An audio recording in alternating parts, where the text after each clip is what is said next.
Eu tenho uma pergunta para você.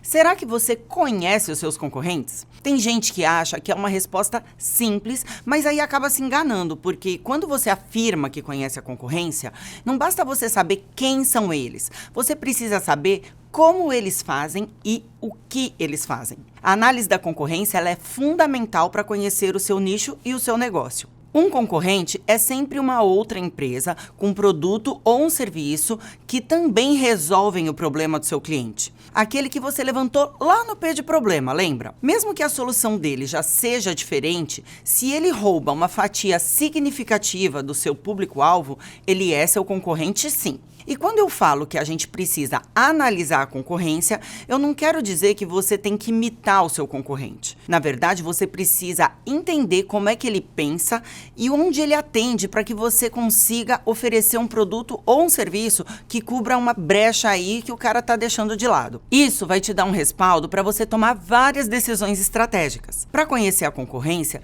você pode começar fazendo uma pesquisa de mercado. No início, você faz assim como um mero espectador, um observador. Aí, depois você vai fazer com a técnica do cliente oculto. Deixa eu te explicar quem é esse tal de cliente oculto. O cliente oculto, ou cliente misterioso, é uma metodologia de interação entre uma pessoa que se passa por um cliente comum e a empresa que oferece, então, um produto ou serviço. Essa pesquisa, ela gera avaliações super detalhadas a respeito do negócio sob a ótica do consumidor final, que é aquela persona que a gente desenhou no P de pessoas. E também levanta diversas informações, como o tipo de público que eles atendem, quais são os preços que eles praticam, quais são as promoções que eles fazem e como que é a qualidade do produto ou do serviço que eles entregam. Além dessas informações, você consegue também ver outras informações muito importantes para poder construir a sua empresa. A pesquisa do cliente oculto, ela não é para ser feita apenas uma vez. Ela precisa ser feita a cada 6 meses para que você possa estar sempre atualizado com o mercado e poder ajustar rapidamente aí a sua empresa. Então, já que você vai ter que fazer várias vezes essa pesquisa, vamos começar uma agora mesmo. Você vai ser esse cliente oculto, que é quase como um agente secreto. Por isso que esse nosso P é o P de pesquisa 007. Como cliente oculto, você vai se infiltrar para conseguir avaliar como que é a experiência do cliente, o atendimento ao consumidor, as instalações do estabelecimento, os processos de venda e outras informações que você achar que são importantes para você investigar. Na grande maioria das vezes, várias informações sobre preço, condições de pagamento, combos de desconto, por exemplo, elas não aparecem nos sites ou então nas redes sociais do seu concorrente. Você vai ter que ligar lá ou então se passar por um cliente para poder obter essas informações que eles só passam quando a venda ela se aproxima, quando ela está ali para acontecer. E é esse conjunto de informações que vai te ajudar a identificar as oportunidades e tendências do setor aonde você vai começar a empreender, mas também as forças e as fraquezas dos seus concorrentes.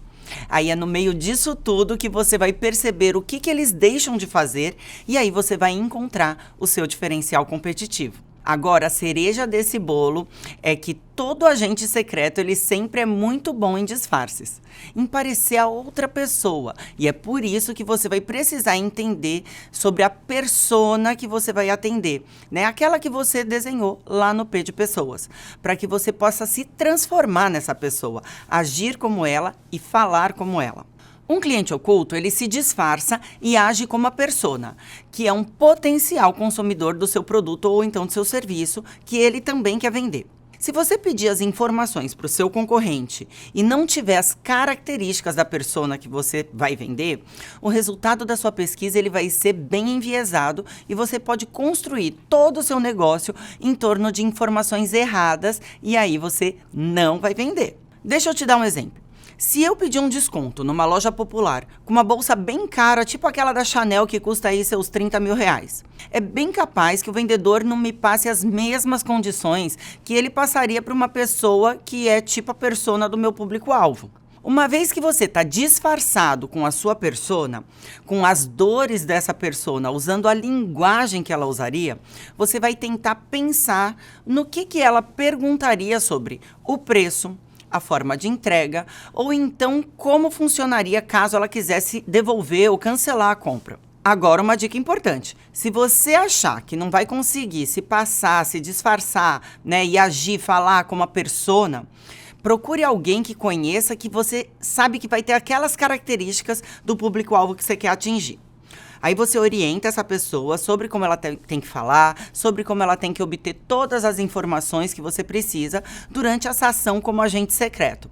E aí descubra quais são as formas de pagamento, os combos de desconto, o que eles dão de degustação ou então isca para poder atrair aquele cliente. Sabe aquela coisa de uma sessão experimental? Ou então quando a pessoa te liga no dia seguinte da sua visita e oferece algo para você poder voltar? Isso é o que eu chamo de isca ou degustação. Se você precisar e estiver ao seu alcance, compre e teste o produto ou serviço para ver não só o produto, mas também todo o relacionamento até a entrega dele. E aí é que você vai prestar atenção no que você pode fazer melhor que o seu concorrente. No módulo anterior sobre pessoas, você aprendeu a levantar os dados em fontes relevantes como a pesquisa do IBGE, o Censo, a pesquisa Gen Brasil, o Google Trends e até pesquisa das associações de classe. Então é importante entender aí bem o seu público-alvo. A gente também viu que é possível estimar o tamanho do seu mercado simulando a criação de um post impulsionado no seu Facebook ou então no seu Instagram Ads. E essa informação é justamente a que a gente vai usar para começar a preencher a nossa apostila número 5. A pergunta é: qual é o tamanho do mercado aproximado da sua persona? Então você coloca nessa pergunta a resposta com o número que a gente já encontrou. O próximo passo é colocar no papel quais são os seus 3 principais concorrentes e quais são as suas principais políticas comerciais. Para isso, você tem que levar em consideração não só as informações que você levantou lá junto ao público-alvo, os questionamentos com o seu grupo foco, as suas pesquisas, insights e também as redes sociais e as suas observações do mercado, mas principalmente a sua atuação como o cliente oculto. Você tem que ter descoberto vários potenciais concorrentes durante a sua pesquisa 007. Mas lembre-se que os seus verdadeiros e principais concorrentes são aqueles que também resolvem o problema do seu cliente. Mesmo que as soluções que eles ofereçam sejam aí diferentes do que você vai oferecer. Deixa eu dar um exemplo. Numa clínica de depilação a laser, o salão ao lado da minha clínica, que faz cera, também é meu concorrente, porque ele atua na dor do meu cliente, que é remover os pelos. Valide quantas vezes for necessário essas informações. Certifique-se quem é a sua concorrência. Tenha isso em mente para poder preencher a tabela da apostila. Vamos nos focar nos 3 principais concorrentes e levar em consideração com quem nós vamos nos comparar. Seja por aquela empresa que vende mais, ou então que você tem vontade de ser como ela no mercado. Em seguida, você vai preencher sobre cada um desses 3 concorrentes. Quais são os combos padrão do seu produto que você está analisando? Fazendo uma analogia bem simplificada, como um fast food, a gente sabe que as principais redes de hambúrgueres, elas oferecem combos muito semelhantes, né, dos seus produtos principais. Compre um hambúrguer, um refrigerante e ganha batata, que são os produtos iscas nesse caso. O trio, ele fica mais barato, entendeu? Agora vamos ver sobre os seus concorrentes. Quais são as combinações de produtos e preços que eles oferecem? Qual é a diferença de valor para poder comprar um avulso ou então um combo? Tenha em mente que você também pode oferecer algum tipo de combo padrão do seu produto ou serviço. Foque no seu produto principal. Se o seu produto é um hambúrguer ou então lanche, não foca no sorvete. Ou então nos 1000 sanduíches que você pode ter, mas sim no lanche específico e nas formas que ele vende. Nos combos, anote o valor do avulso, e do combo com a batata e o combo da batata com refri. Também pode ter um outro combo aí de 2 hambúrgueres pelo preço de um, por exemplo.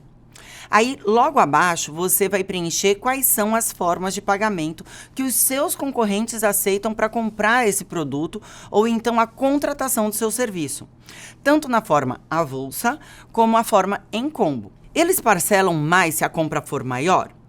O que ele anuncia como forma de pagamento e o que você realmente consegue negociando com o seu cliente oculto? E caso você queira cancelar ou devolver esse produto, quais são as políticas adotadas aí pelos seus concorrentes? Aqui também a pesquisa como cliente oculto pode surpreender com algo diferente do que foi anunciado, mesmo do que foi contratado, porque geralmente as empresas fazem de tudo para não perder o cliente. Aí no campo experimentação, preencha com as possibilidades que foram oferecidas pelo seu concorrente para poder degustar ou testar o seu produto ou serviço. Isso foi o que eu mencionei lá no início da aula como produto isca. Pesquise se é possível experimentar na loja ou então levar o produto para casa, testar antes de decidir a compra. Se for um serviço, é possível passar por um período de provas antes de contratar. Às vezes sim, às vezes não. Com essas informações, você vai estar conhecendo melhor o seu nicho de mercado e como seus concorrentes atuam verdadeiramente nele. Agora, vamos pensar o lado do cliente para poder entender as soluções que eles buscam nesses concorrentes. Mais uma vez, as informações que a gente levantou nos módulos anteriores, lá no método P, estão se cruzando. Dessa vez é para saber as 3 principais soluções que o seu cliente busca na concorrência. Vamos utilizar as informações que a gente preencheu lá na apostila 3, que é a P de problema. Veja lá na última página da apostila 3, então a gente vai pegar e preencher nas linhas 1, 2 e 3 nesse quadro da apostila 5, as soluções que o seu produto ou então o seu serviço trazem, né? E os outros campos da direita, de priorização, nós vamos preencher depois. Vamos agora para o quadro logo abaixo, onde a gente tem o que o seu cliente não encontra na concorrência e gostaria de encontrar. Essa é uma pergunta muito importante e deve ser feita para pessoas parecidas com a sua persona. Que essa é uma pergunta que você tem que ter feito lá no grupo Foco.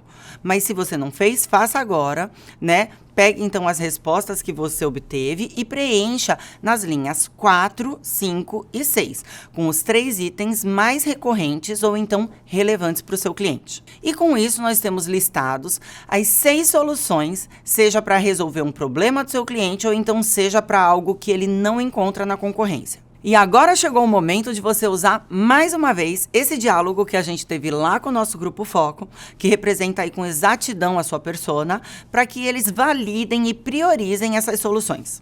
Peça para 3 participantes do seu grupo Foco priorizar de 1 a 6 cada uma dessas soluções que você listou, sendo que 1 é a mais relevante e 6 é a menos relevante. Depois que você terminou de priorizar para cada problema, você soma as respostas do cliente 1, 2 e 3.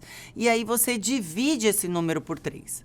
Caso você faça só com 2 clientes, divida por 2. Mas realmente eu recomendo que você faça com 3 pessoas, porque esse número é ímpar e ele vai dar um resultado ainda mais preciso, né? A ideia aqui é que a gente tenha uma média dessas respostas, então aí a gente vai calcular essa média e preencher o campo de média dessa forma. Vamos lá, se para uma determinada solução as priorizações foram 3, 2 e 4, a soma ela vai ser 9. Então, a média ela é dividida por 3 opiniões, que dá 3. Logo, a média de priorização para aquela solução é 3. Depois que a gente tiver a média de priorizações de cada uma dessas soluções, que são aqueles que são os mais importantes aí relevantes para o seu cliente. Isso é o que ele deseja mais. A partir daí, você consegue descobrir, entre as soluções mais relevantes ou então que o seu concorrente não tem, qual que tem um nível de prioridade mais alto perante os seus clientes. Qual delas está atendendo mais às expectativas do seu cliente? É justamente aí que está o que você pode fazer de melhor do que a sua concorrência. E esse será o seu diferencial competitivo. Ou seja, o que você faz melhor e o que os seus concorrentes não fazem. Deixa eu detalhar um pouquinho melhor. Entre a ordem de priorização, ou seja, as médias que a gente encontrou agora há pouco, a solução que tiver o menor número e o seu cliente disser que não encontra na concorrência, essa é então a minha sugestão para que ela seja o seu diferencial competitivo. Porque do ponto de vista do cliente é algo relevante e o seu concorrente não atende, entendeu? Agora é hora da gente montar o painel competitivo com todas essas informações e ter então uma visão geral do seu mercado. Esse vai ser o nosso mapa de guerra, onde você vai ter de forma resumida e concentrada quem são os seus concorrentes, o que é que eles fazem, o que é que eles têm, e com isso você consegue desenhar o seu mercado e enxergar as oportunidades na tabela da última página da apostila 5. Preencha com as informações que você já levantou ali dos principais concorrentes. Coloque o nome de cada concorrente e qual é o produto que ele oferece nos seus diversos formatos. Nessa parte, você não precisa trazer o preço, porque ele já está lá embaixo nessa mesma tabela, tá? Então responda, quais são as soluções que este produto do seu concorrente traz para os clientes? E no campo soluções, você vai trazer a que a gente colocou anteriormente nas priorizações dos problemas do cliente. Veja quais são as soluções listadas ali no exercício que a gente fez e resolve o problema do seu cliente. E então coloque nas soluções 1, 2 e 3. Pronto, você já definiu as soluções. Agora a gente vai para o diferencial. Existe algum diferencial que esse concorrente tem? Ou então, como é que ele se posiciona, como ele oferece esse diferencial? Depois que você definiu aí o diferencial, responda. Qual é a localização desse concorrente? Em que bairros ou então cidades ele vende? Por qual preço o seu concorrente oferece aquele produto ou então serviço no formato de combo e no formato avulso? Traga todas essas informações lá da tabela da página 1. Quais são os canais de distribuição, ou seja, por que canais o seu concorrente vende esses produtos? É uma loja física, é WhatsApp, é Instagram? Onde ele tem venda desse produto? E quais são as formas de pagamento oferecidas aí pela sua concorrência? É Pix? É boleto? É cartão? Quantas parcelas ele faz?